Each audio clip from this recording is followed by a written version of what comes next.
Good afternoon. It's Wednesday, June 11th. And yesterday, it was raining all day, on and off.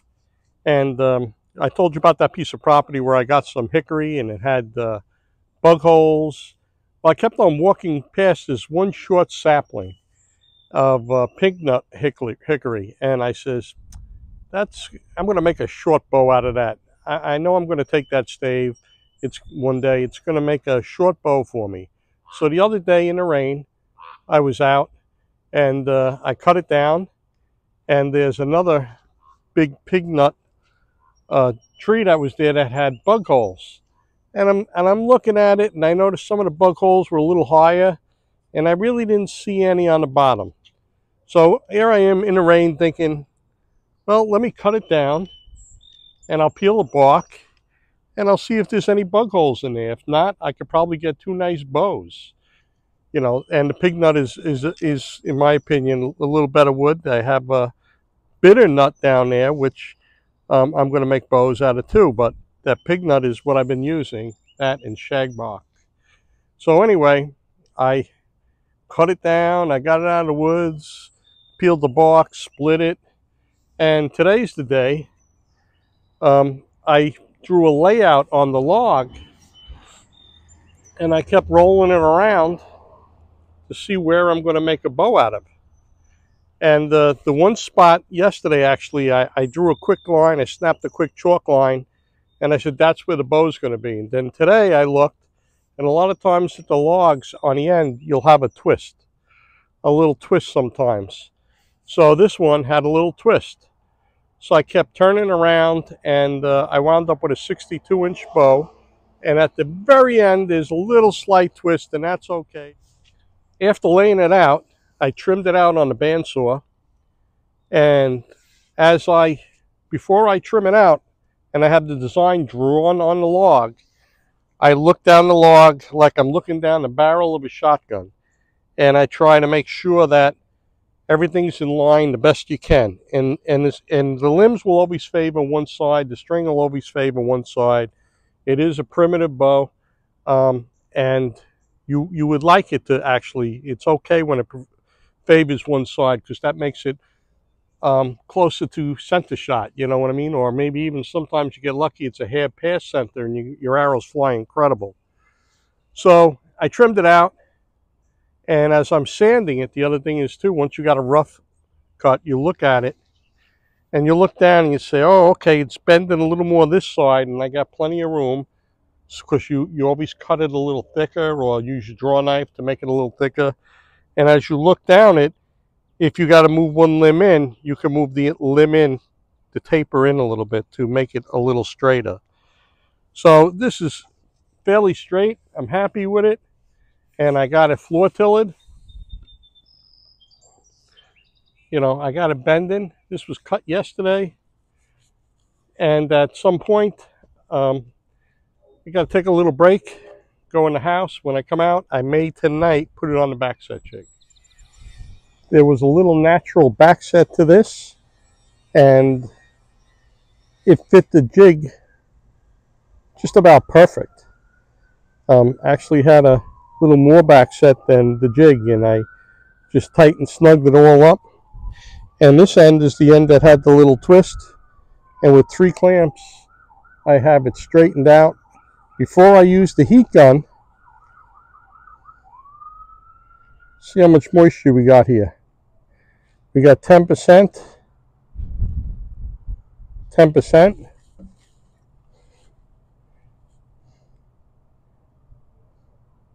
13%, just for the heck of it. Let's see what's in this big log here.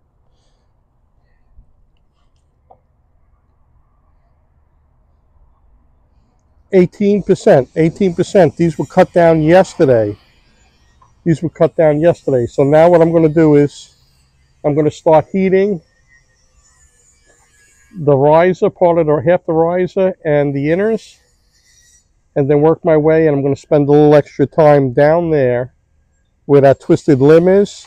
Then I'm going to reverse the clamps for fire hardening. I got it to conform to the jig really easy. And I used the heat gun to reduce some moisture. Let me see if I have the moisture meter with me. see what we got here.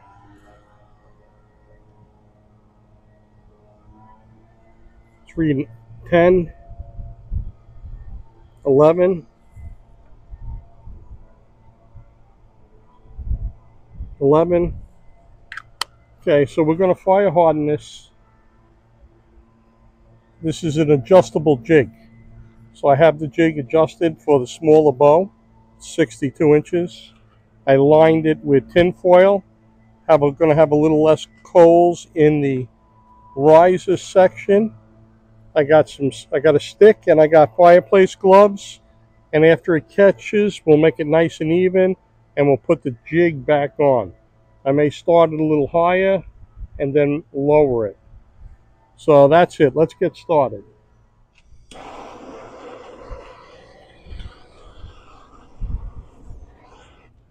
Once the coals catch, we'll start cooking the bow.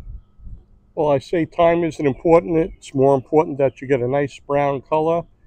And I usually cook these bows for at least 2 hours, sometimes a little longer. And Keith Shannon came up with the best way to check the temperature to make sure you got the right height. You take your palm of your hand, put it underneath the riser. 1, 2, 3. 1, 2, 3. 1, 2, 3. 1, 2, 3. 1, 2, 3. 1, 2, 3. And on that third count, you want to be able to, you don't want to hold your hand there any longer. It's like at the third count, if you got to pull your hand away, that's the right height. If you go 1, 2, 3, 4, you got to lower it or let the coals catch a little more. If you go 1, 2, you got to raise it so the wood don't go on fire. But that works better. You can't measure from the coals to the wood because wind and temperature affects that. You can't go near it with a thermometer because you hold the thermometer here, here, here. It'll go right up to the temperature of the coals. So the best way to do it is just use your hand for that third count. That 1, 2, 3, I can't hold it. And it's all common sense. You're not going to burn your hand. Just right underneath. 1, 2, 3. And that's it. So it's 22:4. And we're going to let it go for about at least a half hour.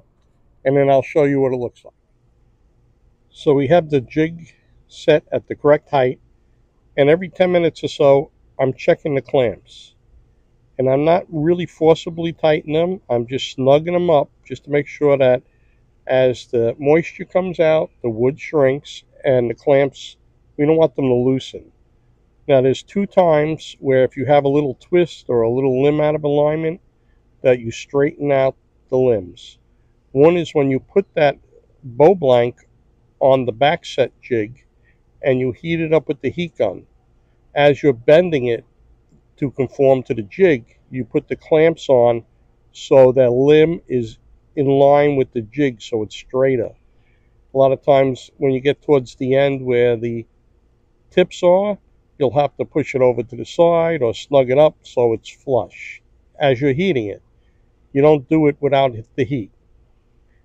So then when we carefully reverse the clamps so the bow don't move. Sometimes I'll have an extra clamp and I'll put one clamp, take one clamp off, put another clamp next to the other clamp, and I swap out all the clamps so they're upside down now like they are now for fire hardening. All right, and then now once it cooks, it'll take the shape of that jig for sure. So before I throw it on the fire hardening jig, I make sure that the limbs are aligned, after I reverse the clamps, and then I cook it. So every 10 minutes, just snug them up, and the other thing is that you have a stick, knock the ash off. And usually around that half-hour mark or so, I may add some more coals. We have to look at it and see. Just wanted to give you that important update. We're at that half-hour mark.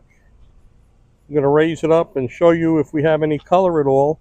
Sometimes when there's a lot of moisture, there's barely any color, but we're going to find out. Okay, starting at the riser, going to the right, we have very little color, but we have some color.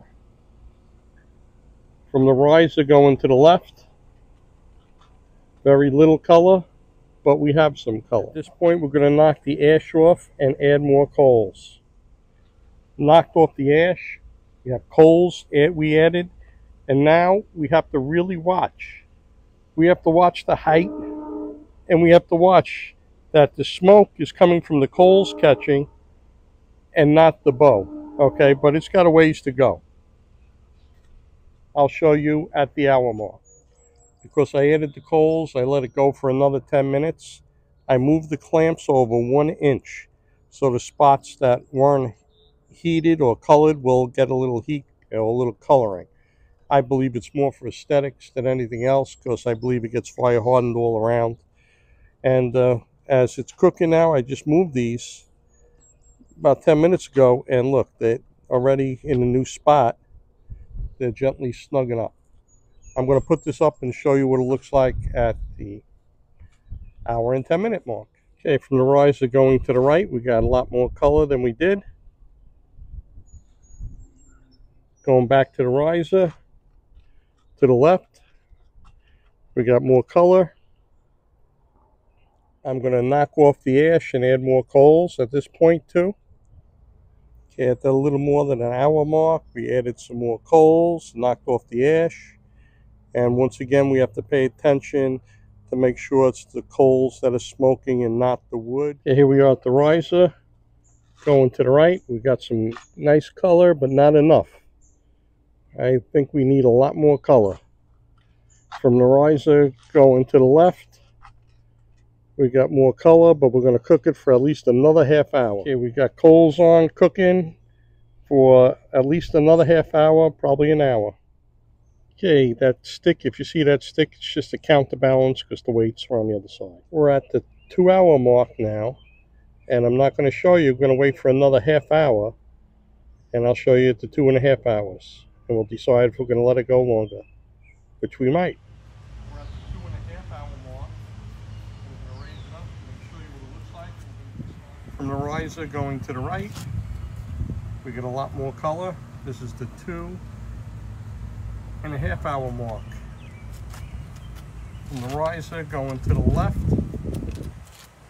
we got more color going down to the tip.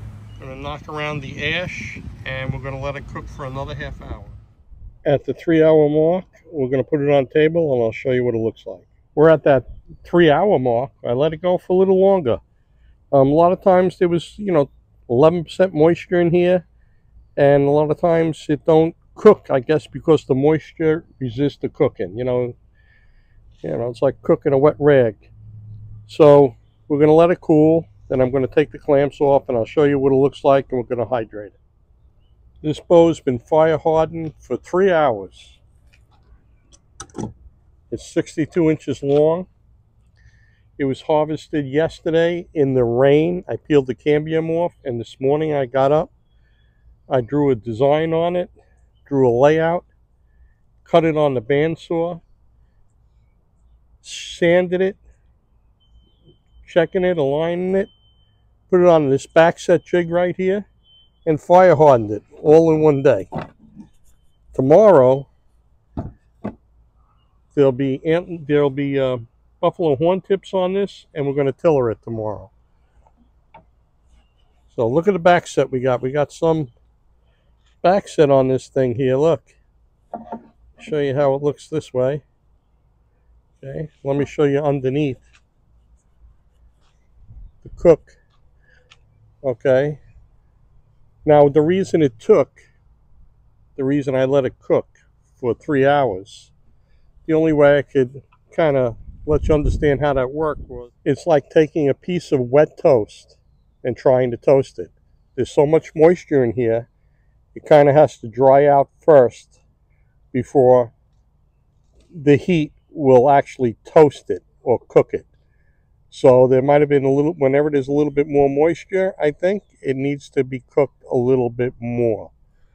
All right, but this is well done now.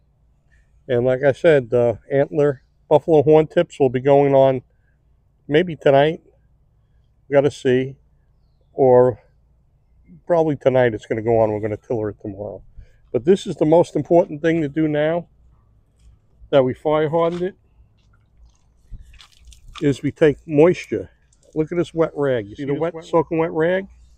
Okay, fire hardening makes it a little waterproof, but it still can absorb white moisture. It's not totally waterproof. It just, you know, prevents it from getting waterlogged. Okay, so but we want to put moisture back in, so when we tiller it, it's not brittle and it'll flex. Okay, we're going to hydrate this. I'm going to hydrate this throughout the night, and then tomorrow we're going to tiller it. Okay, so that's it.